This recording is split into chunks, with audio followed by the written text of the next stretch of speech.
स्कूलखबर.com के सीधा सवाल में आज हम बात करने जा रहे हैं चाइल्ड साइकोलॉजी पे, यानी बच्चों के मानसिक स्तर पर क्या दबाव आ रहा है, बच्चे किस प्रकार का मानसिक दबाव महसूस कर रहे हैं, चाहे वो पेरेंट्स के साइड से हो या स्कूल के साइड से हो या एक समाज के साइड में हो, जब वो समाज में जाता है तब।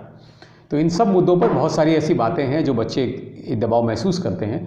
इन सब मुद्दों पर बात करने के लिए हमारे साथ इस मुद्दे पर बात करने के लिए हैं डॉक्टर रेखा आर्या जी, जो consultant clinical and rehabilitation psychologist हैं और काउंसलर भी हैं। तो आज हम उनसे बात करेंगे इस मुद्दे पे।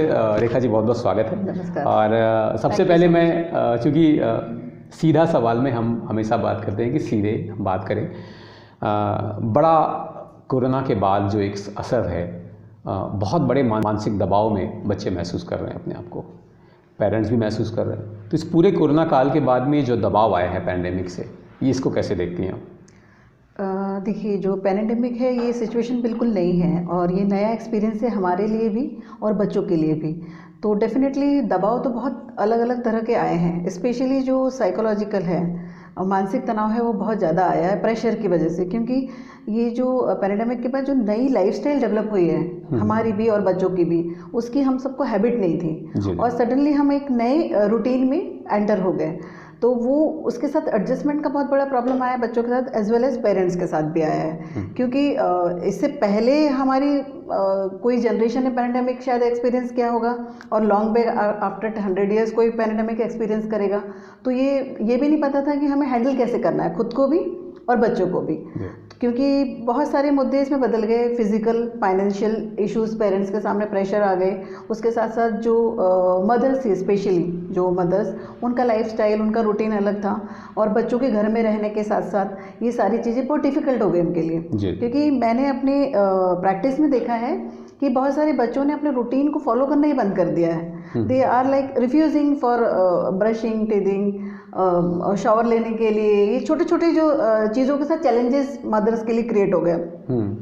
क्योंकि जो स्कूल जाने का एक रूटीन था, जो मोटिवेशन था मॉर्निंग से, एक सेट रूटीन, वो सारा डिस्टर्ब हो गया उनका। तो इससे भी बहुत स्ट्रेस दोनों पेरेंट्स और बच्चों पर आया है। और बच्चे घर से अगर ऑनलाइन क्लासेस और अपना स्कूल अटेंड कर रहे हैं तो वो उसको उतना सीरियसली नहीं लेते हैं, और वो सीरियसली नहीं लेते हैं तो वो कई बार आधी नींद से उठकर वहाँ बैठ जाते हैं। तो वी कैन अंडरस्टैंड कि अगर बच्चा आधी नींद से बिना फ्रेश हुए ऑनलाइन जाके कंप्यूटर के सामने बैठता है तो कितना फोकस करेगा, कितना लर्न करेगा।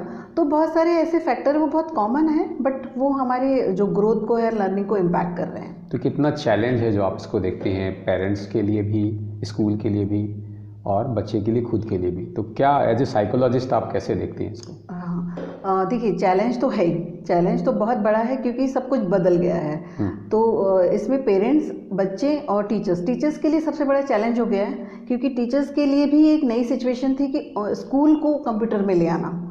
तो टीचर्स के लिए ये बड़ा चैलेंज था कि वो इतनी दूर से, इस डिस्टेंस से बच्चों को कंसंट्रेट कैसे कराए, एक क्लास को पूरा बांध के कैसे रखे। और उसके बाद टीचर पे लर्निंग का भी प्रेशर है कि लर्न भी कराना है, कोर्स भी कंप्लीट कराना है, एग्ज़ाम्स भी कंडक्ट कराना है, और बच्चे टीचर्स को सीरियसली लेते नहीं हैं। और पेरेंट्स जो मदर्स है स्पेशली, उन पर डबल रिस्पॉन्सिबिलिटी हो गई है। तो मुझे ऐसा लगता है कि इस प्रॉब्लम से कोप करने के लिए एज अ टीम काम करने की ज़रूरत है। कि जब हम नई सिचुएशन में आए तो जो सिस्टम है उसको भी नहीं पता था कि इसको हम कैसे हैंडल करेंगे। लेकिन जब हम इसमें आ गए हैं तो थोड़ी बहुत ऐसी सेल्फ ट्रेनिंग हो, मोटिवेशन हो बच्चों के लिए, कि जिससे हम उनको लर्न करा सके। वहाँ सिर्फ ऐसा है कि कई बार खुद मैंने एक्सपीरियंस किया है कि बच्चे ऑनलाइन बैठ तो जाते हैं, बट उनका अटेंशन वहाँ नहीं होता है कि क्लासरूम में क्या चल रहा है। कैमरा ऑफ होता है, कई बार माइक्स ऑफ होते हैं, तो टीचर को भी एक्टिविटी का पता नहीं होता है। बट ये है कि बस कुछ सिलेबस कंप्लीट हो रहे हैं या फिर हम बच्चों को कुछ डिसिप्लिन में लाने के लिए ट्राई कर रहे हैं कि 2 आवर्स की क्लासेस में आपको बैठना है। तो मुझे ऐसा लगता है बीइंग अ साइकोलॉजिस्ट, जो लर्निंग है वो बहुत हद तक रिस्ट्रिक्ट हो गई है, स्टॉप हुई है। तो ये चैलेंज आया है टीचर्स के लिए। फिर बच्चों के लिए क्या है कि देखिए, जो छोटे बच्चे होते हैं उनका ऑलवेज जो अटेंशन स्पैन है बहुत कम होता है। तो हम उनसे ये एक्सपेक्ट नहीं कर सकते कि वो 45 to 50 मिनट्स तक स्क्रीन के सामने बैठ के अटेंटिव रहें और आप जो बोल रहे हैं उसको सुनने के बाद उसको कॉपी भी करें, या फिर जब हमें स्कूल जाने का कोई प्रेशर नहीं है तो उस होमवर्क को कंप्लीट भी करें। तो ये मोटिवेशन जो है मेंटल लेवल की, वो कहीं ना कहीं ख़त्म हुई है। तो वो लर्निंग वहाँ स्टॉप हो रही है, स्टक हो रही है। फिर मदर्स के लिए चैलेंज हो रहा है कि वो स्कूल का जो प्रेशर बच्चों को, जो पॉजिटिव प्रेशर होता है, जैसे देखिए स्ट्रेस भी दो तरह के होते हैं, जी जी। नेगेटिव होते हैं, पॉजिटिव होते हैं। जैसे बच्चा एग्ज़ाम में जाता है तो अपने एग्ज़ाम के लिए प्रेशर लेता है, वो पॉजिटिव हुआ। तो ये जो पॉजिटिव प्रेशर है बच्चों पर नहीं है, तो मदर्स भी उनको मोटिवेट नहीं कर पा रही। तो ये मदर्स को भी नहीं समझ में आ रहा है कि हाउ टू चैलेंज, क्योंकि देखिए बच्चों का जो इंटरेक्शन है वो ख़त्म हो गया। टीचर्स के साथ वो फेस टू फेस इंटरेक्शन, थोड़ा टीचर का जो डर है या डिसिप्लिन है स्कूल का, ये सारी चीज़ें लैक कर रही है। तो जी। पैंडेमिक की वजह से ये जो चेंज सिचुएशन में इतनी सारी चीज़ें बदल गई हैं। क्योंकि इतना बड़ा दबाव आया कोरोना काल में, तो जो पूरे एक सिस्टम जैसे ब्रेक हो गया, उनका शेड्यूल ब्रेक हो गया बच्चों का, उनका डिसिप्लिन पूरा ब्रेक हो गया, अगर उनका जैसे आपने बताया डेली रूटीन्स का। हाँ। तो एज ए साइकोलॉजिस्ट जो है, आप कुछ ऐसे पॉइंट्स बताना चाहेंगे जो कि लगता है कि ये चीज़ें हैं, शायद वो स्कूल लेवल पे पहला, और दूसरा पेरेंट लेवल पे बता सकते हैं कि ये करना चाहिए कि हम बच्चों को वापस सही रूटीन में ढाल सकते हैं। हाँ, देखिए ड्यू टू दिस पैंडेमिक क्या हुआ है कि बच्चों का जो फिजिकल एक्टिविटी है वो स्टॉप हो गया है। फिर उसके बाद जो बच्चों का सोशल इंटरेक्शन होता था अपने स्कूल मेट से, टीचर्स के साथ, प्लेग्राउंड में, ये सब कुछ ख़त्म हो गया है। और जो डेवलपिंग एज के जो बच्चे होते हैं उनके पास बहुत ज़्यादा क्वांटिटी में एनर्जी होती है। तो ये जो एनर्जी सही तरीके से चैनलाइज करना हमें बहुत ज़रूरी है। तो उसके लिए हम ये प्लान कर सकते हैं कि छोटी मोटी एक्टिविटीज़ में बच्चों को इन्वॉल्व करें। कुछ एक्टिविटीज़ जैसे अगर आउटडोर तो हम बहुत ज़्यादा भी नहीं कर सकते, बट देन ऑल्सो बच्चे गार्डन में तो जा ही सकते हैं, फिर साइकिलिंग कर सकते हैं। फिज़िकल एक्टिविटी, मेरे कहने का मतलब है कि कुछ ना कुछ फिज़िकल एक्टिविटी में हमें इन्वॉल्व करना उनको बहुत ज़रूरी है, क्योंकि जो फिज़िकल एंड मेंटल डेवलपमेंट के लिए एक्टिविटी बहुत इंपॉर्टेंट है। फिर जो सोशल इंटरेक्शन है जो कि बहुत ज़्यादा मिस्ड है, क्योंकि देखिए बच्चे ना अभी कहीं विजिट कर रहे हैं, ना हमारे रिलेटिव्स घर आ रहे हैं, और जो छोटी मोटी बच्चों के लिए पार्टीज पेरेंट्स अरेंज करते थे वो भी एक सोशल गैदरिंग का बहाना हुआ करती थी। तो उससे बच्चों का सोशलाइजेशन होता है जी। जो सोशल गैदरिंग्स है, बाहर जाना, उसमें बच्चे बहुत कुछ सीखते हैं, खुद के इमोशंस को एडजस्ट करते हैं। वो जब वो खेल में कभी हारते हैं तो वो हार के बाद भी उसको डाइजेस्ट कैसे करना, ये भी एक लर्निंग है। तो ये सारी लर्निंग उनकी स्टॉप हो गई। तो ये जो एनर्जी बच्चों में है, क्योंकि ग्रोइंग एज में एनर्जी उनके पास है, तो इसको एक सही डायरेक्शन में लगाना बहुत ज़रूरी है। उसके लिए डिफरेंट एक्टिविटीज़, ऑनलाइन प्लेटफॉर्म तो है ही है, उसके बाद पेरेंट्स का इंगेजमेंट भी बहुत ज़रूरी है। आई नो कि जो पेरेंट्स हैं वो भी शॉर्ट ऑफ टाइम हो रहे हैं, उनकी जिम्मेदारियां बढ़ गई हैं, बट इसमें भी उनको कुछ अपने रूटीन में, जैसे कि पैंडेमिक ने तो लाइफ को बदल दिया है, तो उनको अपने रूटीन में भी बदलाव लाने की ज़रूरत है कि ज़्यादा से ज़्यादा जैसे बच्चा इरिटेबल ना हो। जैसे मैंने बहुत सारे बच्चों को देखा है अपने प्रैक्टिस में, मुझे भी बहुत सारी कंप्लेंट्स आती है कि बच्चे बहुत अग्रेसिव हो गए हैं, फिर फ्रस्ट्रेशन लेवल उनका हाई हो गया है। उनका एक कंप्लेंट है पेरेंट्स से कि वो बोर हो रहे हैं, कंटिन्यूसली बोर हो रहे हैं वो। तो इस समय प्रॉब्लम क्या है कि ये साइकोलॉजिकल प्रॉब्लम है, इसको समझना बहुत ज़रूरी है कि उनकी एनर्जी कहीं पर भी यूटिलाइज नहीं हो रही है। इस वजह से वो फ्रस्ट्रेटेड फील कर रहे हैं। और कई बार क्या होता है कि बच्चा उस लेवल पे समझने के लिए इतना समझदार नहीं है, मैच्योर नहीं है कि वो हमें बता सके कि वो मेंटल लेवल पे ठीक फील नहीं कर रहा। तो कुछ ऐसे सिम्टम्स के थ्रू हमें समझने की ज़रूरत है कि क्या कोई बिहेवियरल चेंजेस बच्चे में दिखाई दे रहे हैं, क्या वो अचानक से बहुत अग्रेसिव हो गया है। नहीं, तो इसमें एक बात जो मैंने बोला आपसे कि ये सारे चेंजेस आ रहे हैं, ये तो क्लियर हो गया है। इस चेंजेस में अगर मैं बात करूं, जैसा आपने नंबर 1 एक बात बोला कि बच्चों को सोशल कोई एक्टिविटी ऐसा करें वो हो जाना जरूरी है, फिजिकल एक्टिविटी, दूसरा फिजिकल एक्टिविटी करना जरूरी है, तीसरा पेरेंट्स को एक स्पेशल अटेंशन देने की जरूरत है, थोड़ा टाइम देने की जरूरत है उनका बच्चे के साथ थोड़ा और होने ऐसे। और क्या पॉइंट है? और भी जैसी बहुत सारी चीज़ें हम इसमें कर सकते हैं मॉडिफिकेशंस के साथ। हम इंडोर एक्टिविटीज़ पे थोड़ा एम्फेसिस करें कि बच्चे का जो खाली टाइम है, स्पेयर टाइम है, वहाँ पर वो मेंटल लेवल पे कुछ तरह से बिजी रहे। उसके बाद जो स्क्रीन टाइम है, देखिए स्क्रीन टाइम बच्चों का बहुत बढ़ गया है। तो स्क्रीन में भी बच्चे क्या होते हैं कि कंटिन्यूस बिजी होते हैं और थिंकिंग प्रोसेस उनके टोटली स्टॉप्ड है, क्योंकि वो तो सिर्फ टच के साथ ही काम कर रहे हैं, तो सोच कुछ नहीं रहे हैं, एक सॉफ्टवेयर के ऊपर ही वो बिहेव कर रहे हैं।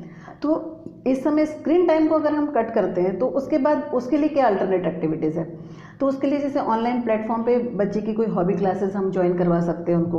उसके बाद घर में ही हम कुछ चीज़ें ऐसे क्रिएट कर सकते हैं, उनको घर के छोटे मोटे कामों में इन्वॉल्व कर सकते हैं, छोटी मोटी रिस्पॉन्सिबिलिटीज़, जिससे कि बच्चा बहुत फ्रस्ट्रेट भी नहीं हो जाए और हैप्पीली कर सके। उसको गार्डन की देखभाल करने के लिए आप दे सकते हैं। बच्चे के इंटरेस्ट पे, जैसे सपोज अगर किसी बच्चे को क्राफ्ट में इंटरेस्ट है तो हम उसके लिए कोई एक्टिविटी प्लान करें। देखिए बच्चे का अटेंशन स्पैन कम होता है ना, वो जल्दी बहुत बोर होता है, तो चेंज एक्टिविटीज़ को चेंज कर करके हमको उसके सामने प्लान करना बहुत ज़रूरी है। और इसमें डेफिनेटली ऑनलाइन प्लेटफॉर्म तो हमें की हेल्प लेने की ज़रूरत पड़ेगी, क्योंकि अगर फिज़िकली हम कहीं नहीं पहुंच पा रहे तो ऑनलाइन जो फैसिलिटीज़ अवेलेबल हैं उसका हेल्प लेके हम अपार्ट फ्रॉम द अकेडमिक्स, कि ऐसा नहीं है कि अकेडमिक्स के लिए हमने बच्चे को ऑनलाइन बिठा दिया, उसके अलावा जो एक्टिविटीज़ अवेलेबल है उसमें हम उनको इन्वॉल्व कराएं। पर आपको नहीं लगता कि पेरेंट्स को खुद को एक बड़े लेवल पे काउंसलिंग की ज़रूरत लग रही है अभी ऐसे समय में? बहुत अच्छा सवाल है आपका ये, क्योंकि अपनी प्रैक्टिस में जितना मैंने देखा है, जनरली 70% जब बच्चों को लेके पेरेंट्स मेरे पास आते हैं तो 70% पेरेंट्स को ही नीड होती है काउंसलिंग की जी। क्योंकि देखिए साइकोलॉजिकल लेवल पे मेंटल हेल्थ इशू या साइकोलॉजी की बहुत ज़्यादा अवेयरनेस नहीं है हमारे यहाँ जी। तो खैर मैं इसको पेरेंट्स की भी शेयर गलती नहीं कहूँगी, क्योंकि शायद हमें इतना एजुकेट नहीं किया गया है कि हम साइकोलॉजिकल लेवल पे इश्यूज को समझें जी। समहाउ थोड़ा gradually changes are coming, but then also अभी मंजिल बहुत दूर है समझने के लिए। तो जो पेरेंट्स मेरे पास आते हैं तो वो क्या होता है कि वो एक बिहेवियरल इश्यूज़ को लेकर आ जाते हैं। जैसे 70% 80% पेरेंट्स बोलते हैं मैडम ये सुनता नहीं है, तो इस तरह का प्रॉब्लम वो लेके मेरे पास आते हैं। या फिर दूसरा उनका सेंटेंस होता है मैडम ये पढ़ता नहीं है, बाकी तीसरी बात कुछ भी नहीं करते वो, या फिर ये आंसर करता है, बैक आंसर करता है। इस तरह की जो प्रॉब्लम्स को लेकर वो मेरे पास आते हैं। तो तब हम इसकी जो रूट कॉज में मैंने जाने के लिए जब ट्राई किया तो मैंने देखा कि पेरेंट्स को पता नहीं कि नोइंगली अननोइंगली वो बच्चे को बहुत ज़्यादा प्रेशराइज कर रहे होते हैं। कई बार क्या होता है, सिर्फ it is not only about academics, मैंने देखा है स्पोर्ट्स के लिए भी पेरेंट्स कई बार ऐसे पागल होते हैं, वो चाहते हैं कि हमारा बच्चा क्रिकेट में भी बेस्ट करे, बैडमिंटन में भी बेस्ट करे, ये वाले टूर्नामेंट में भी पार्टिसिपेट करे, फिर अकेडमिक्स में जो एग्ज़ाम आ रहा है उसमें भी टॉप करे, उसके अलावा जो ओलंपियाड्स हैं, जो अलग अलग डिफरेंट एग्जाम्स स्कूल कंडक्ट करते हैं, साइंस इंग्लिश मैथ्स, उसमें भी वो पार्टिसिपेट करके टॉप करें। तो वो ये कहना चाहिए बड़ी विडंबना है कि पेरेंट्स को ये समझना है मेंटल लेवल। देखिए हर बच्चा एक दूसरे से अलग है, हो सकता है एक बच्चे को फिजिक्स में बहुत इंटरेस्ट है, एक बच्चे को इंग्लिश में बहुत इंटरेस्ट है, तो लेफ्ट और राइट जो ब्रेन का हमारा डेवलपमेंट है ये हमारे इंटरेस्ट से बहुत ज़्यादा रिलेटेड है। ये साइंटिफिक जो रीज़न है इसके बिहाइंड पेरेंट्स नहीं समझते हैं, इनफैक्ट शायद उन्हें मालूम ही नहीं होता है कई बार। लेकिन मैंने बहुत एजुकेटेड पेरेंट्स को भी देखा है, वो ऐसा इसलिए होता है कि वो सोसाइटी की कंपटीशन में बहुत चले जाते हैं। तो जो सोसाइटल प्रेशर है समहाउ कहीं ना कहीं उसको सेटिस्फाई करने के लिए और सोसाइटी में अपना एग्जिस्टेंस प्रूव करने के लिए वो अननोइंगली बच्चे पर एक्स्ट्रा बर्डन डाल देते हैं। इस मंच के माध्यम से मैं पेरेंट्स को कहना चाहूँगी कि आपकी जो समझ है वो बच्चों पे ना थोपे।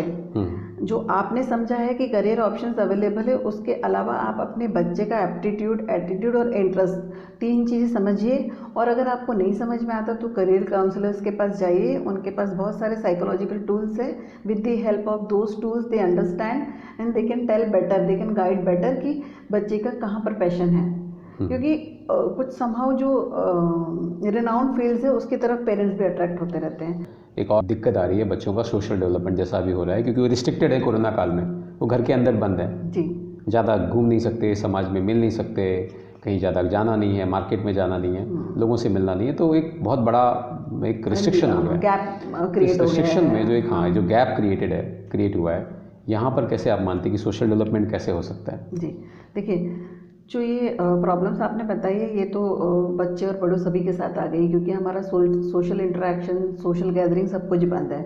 तो बच्चे क्या हो रहे हैं, बहुत ज़्यादा इंट्रोवर्ट होते जा रहे हैं और उनमें मैंने देखा कि इमोशनल अनस्टेबिलिटी होती जा रही है। इमोशनली वो बहुत अनस्टेबल हो रहे हैं, एंगर, गुस्सा बहुत जल्दी आ रहा है उनको, और क्या बताना चाहते हैं वो एक्सप्रेस नहीं कर पा रहे हैं, छोटी छोटी बातों पे अग्रेशन उनमें आ रहा है। तो इसके लिए ये चैलेंजिंग बहुत है, लेकिन कुछ ना कुछ तो ऑप्शंस हम लोगों को ढूंढना बहुत ज़रूरी है। तो कुछ पेरेंट्स मेरे पास आए थे कि जैसे बच्चे ने घर में भी बात करना बहुत कम कर दिया, रूम्स में ही रहते बच्चे या फिर स्क्रीन के सामने टाइम स्पेंड कर रहे हैं। तो उसके लिए हम ये कर सकते हैं कि जैसे अभी हम लोगों ने एक एक्टिविटी ऐसी कराई थी कि ऑनलाइन बच्चों को वीक में 2 से 3 बार अपने फ्रेंड्स के साथ हम लोग कनेक्ट करा रहे थे। फिर उसमें उन लोगों के लिए हम लोगों ने कुछ सिंगिंग का छोटा सा इवेंट रखा, फिर कुछ जोक्स हम उनको सुनाने के लिए, ये रियल में वी हैड डन दैट। जी। क्योंकि ऐसे बहुत सारे केसेस आ रहे थे। तो इसका एक इवन हम अपने बच्चों के लिए भी ये करा रहे हैं कि कुछ पजल्स वो लोग साथ में सॉल्व करें, कुछ होमवर्क के लिए अगर मिलना है तो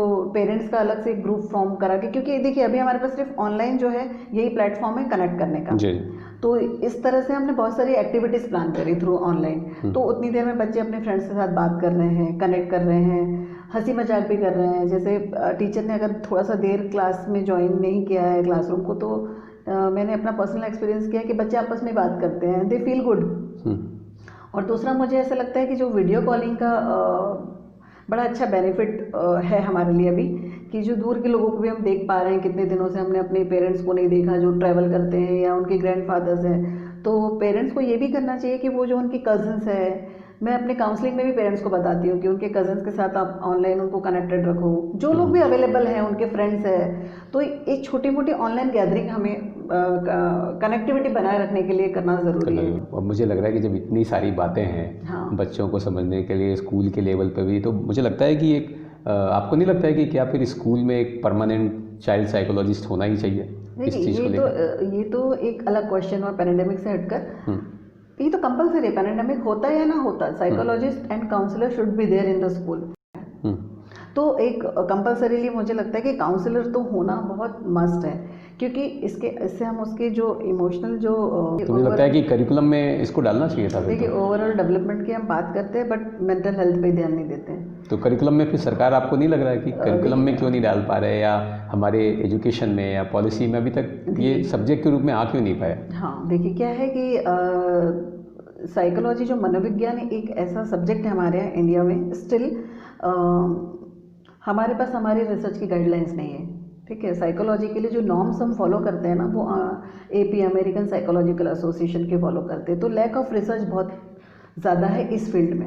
इनफैक्ट अब हमारे पास इंडियन ऑथर्स की बुक आने लगी है, अदरवाइज लास्ट 5 ईयर्स से पहले भी आप स्टैंडर्ड ऑथर्स की बुक्स देखते तो हमारे पास नहीं थी, क्योंकि सब्जेक्ट का अवेयरनेस नहीं था और इसका इम्पोर्टेंस नहीं था। लेकिन अब फिर भी देखिए, हम मेट्रो सिटीज़ में अगर जाते हैं तो वहाँ पर स्कूल में साइकोलॉजिस्ट वो लोग हायर करते हैं, काउंसलर उनके पास है, लेकिन स्टिल अभी इसमें बहुत बड़ा ब्रिज के बीच में गैप है, जहाँ पर कि करिकुलम में अभी तक इसको लाया नहीं जा सका है। क्योंकि किस लेवल से स्टार्ट करना है, रिसर्च डाटाबेस हमारे पास है नहीं, और किस लेवल पे क्या क्या चीज़ें इंट्रोड्यूस करनी है, तो वो भी नहीं है। वो भी डाटाबेस आप रिसर्च उठा के देख लीजिए, इसके ऊपर हमारे पास कोई डाटाबेस। करिकुलम में साइकोलॉजिस्ट आता है, करिकुलम में specially for the teachers and for the children, जो कि देखिए जो 8 क्लास से नीचे का जो बच्चा है वो तो समझ नहीं पाएगा, बट उसके ऊपर के बच्चों को हम बेसिक थियरीज से हम इंट्रोड्यूस कर सकते हैं बच्चों को। तो फिर आप, जो कि इतना इम्पॉर्टेंट बात है, तो आप कोई एक बात जो आपको लगता है इस कोरोना काल में हमारे शो के माध्यम से जो पेरेंट्स देख रहे हैं उनको कोई बात कहना चाहेंगे कि ये एक चीज़ है, ये 2-3 पॉइंट्स है जिनको अभी ध्यान रखने की बहुत ज़रूरत है?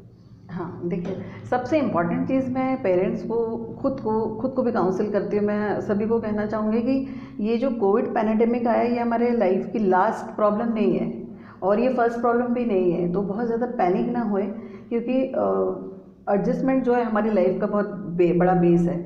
तो जब भी इससे पहले भी आपने बहुत सारा वर्स्ट समय निकाला है और लाइफ में इसके बाद भी प्रॉब्लम्स आएंगी। तो मैं सभी को कहना चाहूँगी कि पॉजिटिव रहें। फाइनेंशियल इश्यूज़ भी अगर आते हैं तो हमेशा हमें सॉल्यूशन फोकस्ड होना चाहिए। हमेशा क्या होता है कि जनरल जो पॉपुलेशन है प्रॉब्लम फोकस्ड बहुत होती है, और जनरली वो हम अपने ब्रेन को जो थॉट्स देते हैं वैसे ब्रेन रिएक्ट करता है। तो ब्रेन की ट्रेनिंग ऐसी होती है, दिन रात हम बताते हैं कि प्रॉब्लम ये हमारे पास है, पर हम सॉल्यूशन फोकस्ड नहीं होते। दूसरा, बच्चों के बारे में स्पेशली ये मैसेज दूंगी मैं पेरेंट्स को कि हम हमेशा बच्चे को ये बताते रहते हैं कि क्या नहीं करना है, आपको ये नहीं करना है, ये नहीं करना है। तो आप स्पेशली उनको पॉजिटिव वे में गाइड कीजिए कि क्या करना है। आप उनके पास ऑप्शंस रखिए, क्योंकि बीइंग अ पेरेंट आपके लिए रिस्पॉन्सिबिलिटी पैंडेमिक में बहुत ज़्यादा हो गई है।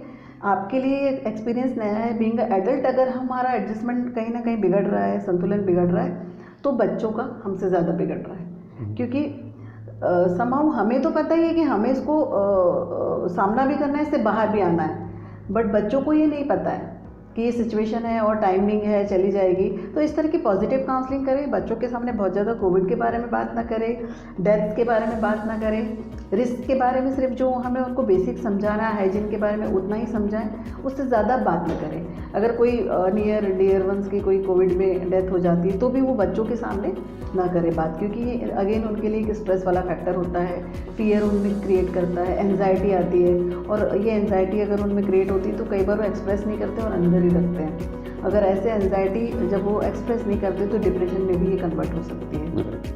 तो आई थिंक मुझे लगता है कि आज जो इस सीधा सवाल के शो में हमने बात करनी चाहिए, तो आई थिंक आपने सारे मुद्दों का बहुत ही सीधे सीधे और सही तरीके से जवाब दिया। और आई होप कि ये जो शो है, इस शो को जो लोग देख रहे होंगे कहीं ना कहीं उनको बहुत लाभ मिलेगा। शायद उनको बहुत एक जो मेंटल प्रेशर था पेरेंट्स के ऊपर, शायद वो शायद हम इस शो के माध्यम से कम कर पाएंगे। तो मैडम बहुत बहुत धन्यवाद आपका इस शो में। सीधा सवाल में आज हमने बात करी चाइल्ड साइकोलॉजी पे, यानी बच्चों के मानसिक स्तर पर जो आज फ़र्क पड़ा है कोरोना काल के बाद, उस पर। और मुझे लगता है कि जिस तरह के एक बदलाव अभी कोरोना काल में हुआ है उसके बारे में हमने जो चर्चा की डॉक्टर रेखा से, कहीं ना कहीं ये बच्चों को काफ़ी मदद करेगी, पेरेंट्स को मदद करेगी और स्कूल को मदद करेगी। और मुझे लगता है कि जो चर्चा से एक कंक्लूजन निकल के आया है कि बच्चों को, अगर बड़े बच्चे हैं तो उनको थोड़ा स्पेस भी देना है, और बच्चों को उनके जो शेड्यूल है उस शेड्यूल के साथ उनकी सोशल बैलेंसिंग आप उनकी लाइफ की कैसे कर सकते हैं, उनके पेरेंट्स के साथ, उनके और जो रिलेटिव्स हैं उनके साथ कैसे इंटरेक्शन बढ़ा सकते हैं। ये बहुत सारे ऐसे सजेशन आए हैं जो फॉलो करके हम इस पेंडेमिक में भी बच्चों के मेंटल हेल्थ को सही रख सकते हैं। तो सीधा सवाल में यदि आपके और भी कोई सवाल हैं तो इस नंबर पर हमें लिखें, या फिर हमें इस ईमेल आईडी पर भी अपने सवाल लिख के भेज सकते हैं। इसके अलावा यदि आपको हमारा चैनल अच्छा लगता है तो इस चैनल को, हमारी यूट्यूब चैनल को ज़रूर सब्सक्राइब करें।